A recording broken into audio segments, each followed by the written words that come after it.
Mata bocah berkepala besar itu dipenuhi dengan ketakutan. Dia batuk darah dan seluruh tubuhnya dikelilingi oleh cahaya darah. Dia mundur dengan kecepatan yang tak terbayangkan. Pelarian darah ini sunyi, tetapi beberapa kali lebih cepat daripada kilat. Dalam sekejap, dia telah melarikan diri jauh dari planet Suzaku. Namun dalam sekejap membawanya ke sana, Wang Lin mengambil langkah dan riak muncul. Sosoknya menghilang saat dia bergabung dengan dunia. Dia bahkan lebih cepat dari bayangan darah dan muncul tepat sebelum bayangan yang melarikan diri. Saat sosok Wang Lin muncul, lambang yin dan yang muncul di tangan kanannya dan dia tanpa ampun membanting ke depan dengan tangannya. Telapak tangannya mengenai apapun selain udara, tetapi itu menciptakan ledakan di luar angkasa. Telapak tangan ini mengandung dao dan energi asal Wang Lin. Dampak ini cukup untuk mengguncang langit dan bumi. Cahaya darah di sekitar bocah berkepala besar itu segera runtuh dan wajahnya menjadi pucat. Meskipun mantra itu telah mendarat di udara, gas hitam dan putih telah muncul. Gas putih masuk ke dalam kekosongan namun anehnya muncul di dalam tubuh bocah berkepala besar dan menuju ke jiwa asalnya. Bocah berkepala besar belum pernah melihat mantra semacam ini dalam hidupnya. Gas putih di tubuhnya runtuh, menyebabkan asal surgawi di tubuhnya hancur juga. Ini hanya permulaan.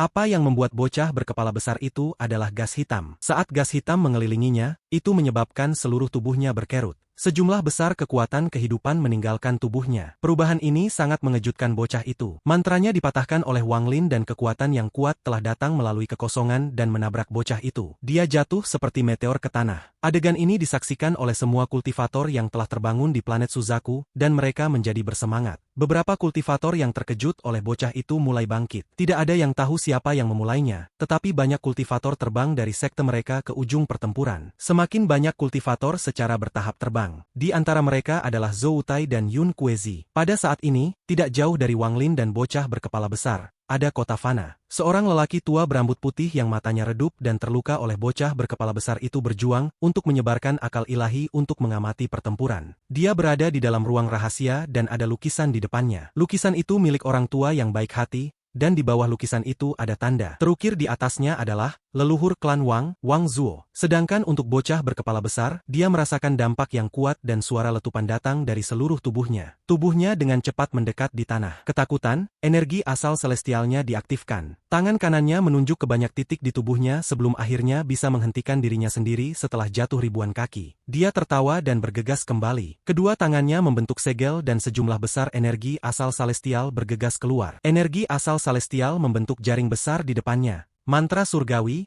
jala penghancur roh. Bocah itu meraung dan jaring di depannya tumbuh. Panjangnya lebih dari 1000 kaki dan mendekati Wang Lin. Ekspresi Wang Lin dingin dan dia mengungkapkan tatapan dingin. Dia tidak berhenti bergerak maju. Saat jaring mendekatinya, riak muncul di bawah kakinya dan dia menghilang. Wajah bocah itu menjadi pucat dan matanya dipenuhi syok. Dia merasa ada sesuatu yang salah sebelumnya. Keluarnya darahnya diturunkan oleh keluarganya dan dia telah mengorbankan kultivasinya untuk melarikan diri dengannya. Mantra itu jauh lebih cepat daripada teleportasi. Dia telah menggunakan pelarian darah untuk menghindari banyak krisis kehidupan dan kematian di masa mudanya. Namun saat ini Su Emyu telah menggunakan mantra yang tidak diketahui dan segera melampauinya. Itu membuatnya kehilangan akal, tetapi ia tidak punya waktu untuk memikirkannya. Namun, sekarang dia melihat Su Emyu menggunakannya lagi, semua rambutnya berdiri. Pada saat ini semua energi asal celestial di dalam tubuhnya meledak maju. Namun sejumlah besar gas putih keluar dari tubuh bocah itu. Gas ini membentuk badai dahsyat di luar tubuh bocah itu. Saat disapu, sosok Wang Lin muncul. Jari-jarinya membentuk pedang dan puluhan Heavenly Chops menyatu menjadi satu. Kemudian itu menghancurkan langsung dengan pusaran yang dibentuk oleh energi asal celestial. Tubuh bocah itu tiba-tiba tertutup keringat dingin dan dia dengan cepat mundur. Dia merasa takut terhadap mantra aneh Wang Lin. Terlebih lagi, Su Emyu tidak menggunakan mantra guntur yang menakutkan. Saat dia memikirkan mantra guntur itu, ketakutan pada bocah itu menjadi semakin kuat. Dia segera menjadi cemas dan berteriak, "Sumu, aku tidak membunuh satu orang pun di sini. Kenapa kau memaksaku seperti ini?" Ekspresi Wang Lin berubah dingin dan dia berhenti. Mata bocah itu mengungkapkan kegembiraan dan dia segera bergegas keluar. Dia membuka mulutnya dan berteriak, "Su Emyu, kamu dan aku bukan musuh. Akulah yang gegabah. Aku akan pergi sekarang." Jantungnya berdebar kencang. Ini adalah krisis hidup dan mati. Dia bersumpah bahwa jika dia melarikan diri, dia akan segera kembali ke kamp utama kultivator Alhiven dan mengekspos identitas Sumu. Su Emyu, aku akan mengingat hari ini untuk membalas dendam. Aku akan merusak namamu di Alhiven. Saat senior seperti Dewa Darah datang untuk memburu pengkhianat sepertimu, aku ingin melihat bagaimana kamu akan melarikan diri. Bahkan jika seniormu adalah King Sui, dia tidak akan dapat melindungimu. Bocah itu mengertakkan gigi, tapi dia tidak berani mengungkapkan pikirannya. Dia menatap langit dan melihat suasananya. Selama dia keluar dari atmosfer, sumu ini tidak akan berani menyerang dengan ratusan kultivator sebagai saksi. Wang Lin mencibir. Dia jelas tahu apa yang dipikirkan bocah itu. Dia mengangkat tangan kanannya dan suara bel bergema di dalam tubuhnya. Pada saat yang sama, bayangan ilusi tungku dewa kuno muncul. Setelah itu muncul, Wang Lin dengan tergesa-gesa berkata, "Pertukaran." Dalam sekejap, tubuh bocah yang melarikan diri melepaskan cahaya hantu. Cahaya ini muncul terlalu tiba-tiba, membuatnya terkejut. Namun, segera, matanya dipenuhi rasa takut. Tubuhnya langsung menghilang dan berganti tempat dengan Wang Lin. "Aku sudah mengatakan bahwa kamu tidak bisa melarikan diri." Wang Lin berjalan selangkah demi selangkah menuju bocah itu. Rasa dingin di matanya menjadi lebih kuat. Hati bocah itu terasa pahit. Saat Wang Lin mendekat, perasaan tak tertahankan menyebar di dalam hatinya. Baginya, Wang Lin seperti raksasa, semangat gigih berjalan ke arahnya. Dia tanpa ampun mengepalkan giginya dan matanya mengungkapkan cahaya ganas. Dia dengan cepat mundur dan tangannya membentuk segel. Dia mulai melantunkan bahasa asing dan aura dingin mulai menyebar. "Suemyu, kamu telah memaksaku." Saat bocah itu selesai membaca mantranya, ran setengah transparan muncul di kekosongan di depannya. Setelah ran yang tak terhitung jumlahnya muncul, itu tidak menyerang Wang Lin tetapi memasuki tubuh bocah itu. Geraman menyakitkan datang dari bocah itu. Dia tahu bahwa semua mantra dan hartanya tidak berguna di depan Suemyu. Semakin dia memikirkan mantra guntur mengejutkan yang belum digunakan Suemyu, semakin dia merasa tidak nyaman. Seolah-olah pihak lain benar-benar yakin bahwa semua metodenya untuk melawan sama sekali tidak signifikan. Perasaan ini membuat kulit kepalanya terasa mati rasa dan dia bahkan memiliki keinginan untuk menyerah. Namun dia tidak mau, jadi dia menggunakan mantra surgawi yang paling kuat untuk satu gerakan terakhir. Saat ran memasuki tubuhnya, seluruh tubuhnya layu. Seolah-olah semua esensi di tubuhnya berkumpul menuju kepalanya. Awalnya, kepalanya lebih besar dari tubuhnya. Sekarang dia telah menggunakan mantra surgawi ini, tubuhnya menjadi lebih kecil dan tidak terlihat berbeda dari tengkorak. Namun sekarang kepalanya begitu lebih besar. Kepala besar itu menyebabkan penampilan bocah itu menjadi sangat ganas. Pembuluh darah besar melotot dari dahinya seolah ada cacing di bawahnya. Jika manusia melihat ini pada malam hari, mereka akan mati karena teror. Bocah ini awalnya tidak memiliki banyak rambut. Setelah dia menggunakan mantra aneh ini, semua rambutnya rontok. Sekarang tidak ada sehelai rambut tersisa di kepalanya. Tawa yang tajam bergema saat tangannya membentuk segel dan menunjuk ke kedua sisi kepalanya. Tatapannya jatuh pada Wang Lin dan dia berteriak, "Mantra surgawi, pemindahan tendon." Saat dia meraung, suara letupan keras muncul seperti gemuruh guntur. Banyak nadi menggeliat keluar dari kepalanya dan berubah menjadi ular hijau. Ular hijau menyatu bersama dan memanjang seperti pilar menuju Wang Lin. Ekspresi Wang Lin masih tenang. Alasan dia tidak menggunakan mantra yang kuat adalah karena dia memiliki niat lain untuk bocah ini. Jika dia menggunakan mantra yang kuat, dia tidak akan bisa menahan diri karena dia tidak bisa mengendalikan mereka terlalu baik dengan kultivasinya saat ini. Selain itu, orang ini adalah salah satu dari 36 surgawi surga. Wang Lin belum siap memutus hubungan dengan Al-Hifen. Dia bisa membunuh seorang kultivator biasa, tetapi bukan surgawi surga di dekat planet Suzaku, terutama dengan ratusan kultivator yang menonton. Itu bukan keputusan yang bijak.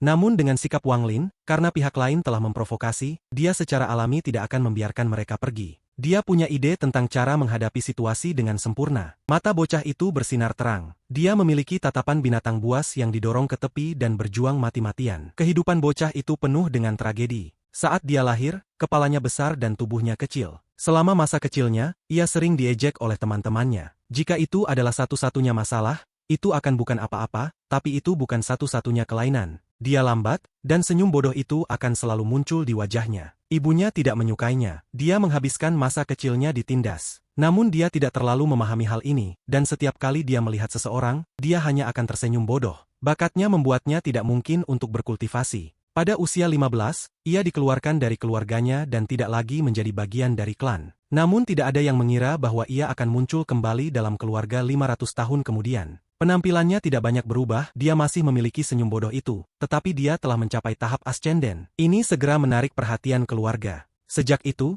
ia menjadi elit keluarga. Waktu perlahan berlalu, dan setelah ribuan tahun, bocah itu mencapai puncak tahap korporeal yang. Masa kecilnya membuat kepribadiannya sangat bengkok. Selama ribuan tahun ini, banyak orang disiksa dan dibunuh. Apakah mereka pria atau wanita, mereka semua mati dengan menyedihkan. Dia adalah orang yang sangat berhati-hati. Jika dia bertindak, dia akan memastikan bahwa tidak ada yang bisa menemukan petunjuk. Namun 30 tahun yang lalu, selama salah satu pembunuhannya, keluarganya akhirnya tidak tahan lagi. Leluhur Nirvana Scryer tahap awal secara pribadi keluar untuk membunuhnya. Setiap anggota keluarga berpikir bahwa pertempuran ini akan mudah, tetapi bocah itu tiba-tiba melepaskan kultivasi Nirvana Scryer tahap awal. Dia sudah mencapai tahap Nirvana Scryer beberapa dekade yang lalu, tetapi menyembunyikannya. Sekarang dia melepaskan kultivasinya dan memulai pertempuran dengan leluhurnya. Dalam pertempuran ini, leluhur tewas dan bocah itu terluka serius dan dia mundur. Setelah itu, tidak ada berita tentangnya sampai kompetisi surgawi. Saat dia muncul kembali, itu memicu gelombang besar di keluarganya. Mengingat hidupnya, kekejaman di mata bocah itu menjadi semakin kuat.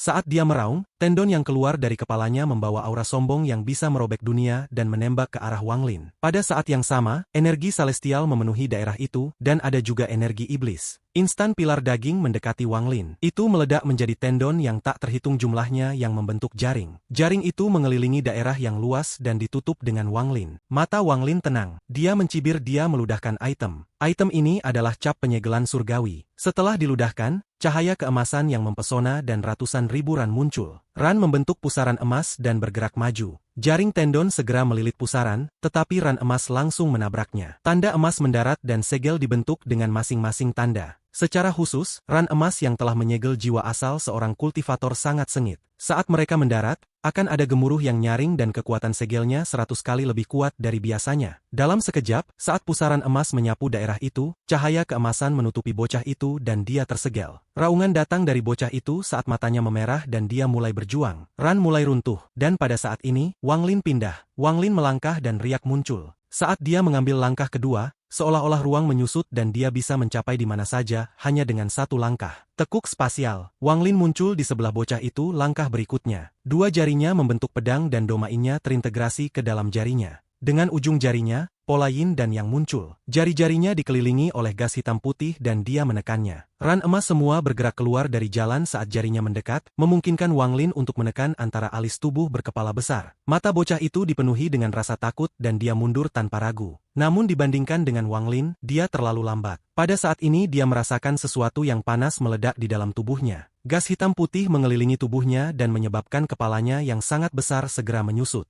Urat yang keluar dari kepalanya dengan cepat menyusut. Dia langsung batuk darah. Batuk darah ini tidak biasa, setiap tetes melesat ke Wang Lin. Setiap tetes darah mengandung energi celestial yang kuat. Jika darah ini jatuh ke tubuh Wang Lin, tubuhnya akan segera runtuh. Lagi pula, kultivasi bocah ini tidak lemah. Dia adalah kultivator langkah kedua di tahap Nirvana Scryer. Ekspresi Wang Lin tenang, dan dia bahkan tidak menghindar. Saat darah mendekat, dia dengan lembut berkata, "Stop!" Berkat kultivasi Nirvana Scryer-nya, mantra stop jauh lebih kuat dari sebelumnya. Terlebih lagi, saat Wang Lin menggunakan mantra stop, manik surgawi yang ditinggalkan oleh King Sui cepat berputar dan jejak energi asal surgawi memasuki dunia. Ini segera menyebabkan mantra stop mencapai ketinggian baru sejak saat Wang Lin mempelajarinya. Dengan satu kata, semua darah segar yang datang ke Wang Lin membeku di udara. Bukan hanya darah, tetapi bahkan bocah yang berusaha melarikan diri dibekukan, ada ketakutan di matanya. Dari awal hingga akhir, Wang Lin masih tenang. Dia menghindari darah dan tangannya bergerak seperti kilat saat dia menekan di antara alis bocah itu. Tubuh bocah berkepala besar itu gemetar saat dia dibuang dan suara-suara bermunculan datang dari tubuhnya. Mantra stop masih belum menghilang saat Wang Lin mengambil langkah dan mengejarnya. Namun tepat pada saat ini, ekspresinya berubah ketika sinar energi pedang turun. Itu adalah kultivator Alhiven yang merasa ada sesuatu yang salah. Kultivasi mereka sangat kuat dan mereka menembus atmosfer saat mereka turun. Munculnya orang-orang ini segera menyebabkan tekanan besar di planet Suzaku. Kapan para kultivator planet Suzaku melihat begitu banyak kultivator yang kuat sebelumnya? Mereka semua terkejut.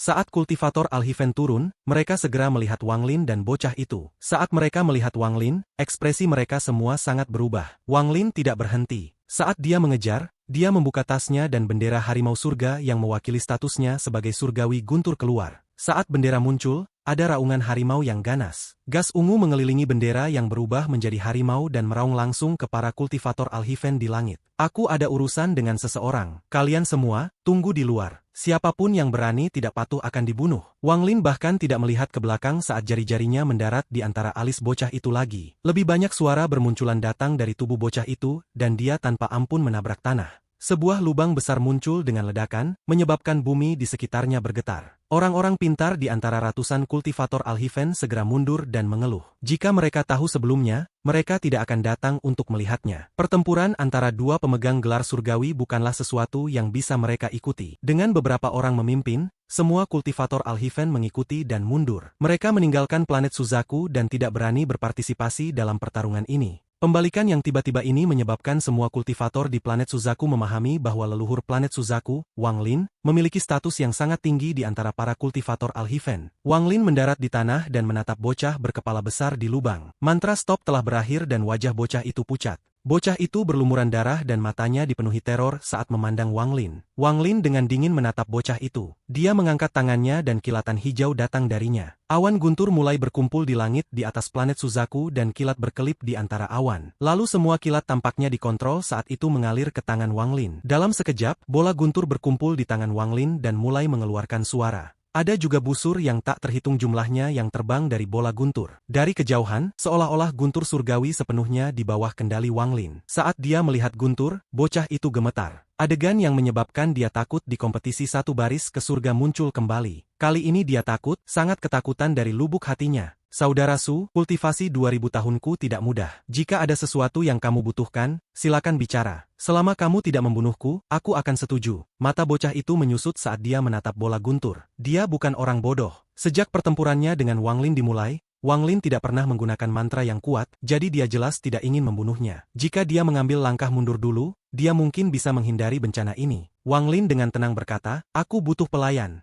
Bocah itu merenung dan berkata, aku sudah memasuki kolam surgawi dan kehilangan domainku. Aku tidak bisa memberikanmu hati daoku. Tidak masalah, aku punya mantra. Jika kamu mau, itu tidak akan membahayakan, tetapi jika kamu menolak, maka kamu akan mati. Saat Wang Lin berbicara, dia mengangkat tangannya dan sebuah ran aneh terbentuk. Kemudian energi asal surgawi keluar dari manik di dalam tubuhnya dan berkumpul di ran di tangan Wang Lin. Ada kilatan cahaya keemasan saat ran emas gelap muncul di tangan Wang Lin. Saat dia menerima giok kaisar surgawi King, selain dari metode pemurnian untuk penjaga surgawi, ada juga mantra untuk mengendalikan orang lain. Namun saat Wang Lin mencobanya, itu tidak sekuat yang tertulis. Bahkan jejak budak yang digunakan pada Li Wan disebutkan dalam giok kaisar surgawi King. Tapi setelah Wang Lin menganalisanya, dia masih tidak bisa menemukan petunjuk. Ini sampai dia mengetahui asal-usul surgawi, saat itulah semuanya menjadi jelas. Mantra penyegelan ini harus digunakan oleh surgawi. Jika tidak ada asal surgawi, maka itu secara alami tidak dapat menampilkan kekuatan sejatinya. Energi asal celestial berkumpul untuk membentuk Ran. Kemudian Ran mendarat di antara alis bocah itu. Pada saat ini, Wang Lin punya perasaan bahwa dia hanya perlu satu pemikiran untuk bocah ini binasa. Dia merenung dan memahami perbedaan antara segel dan penjaga surgawi.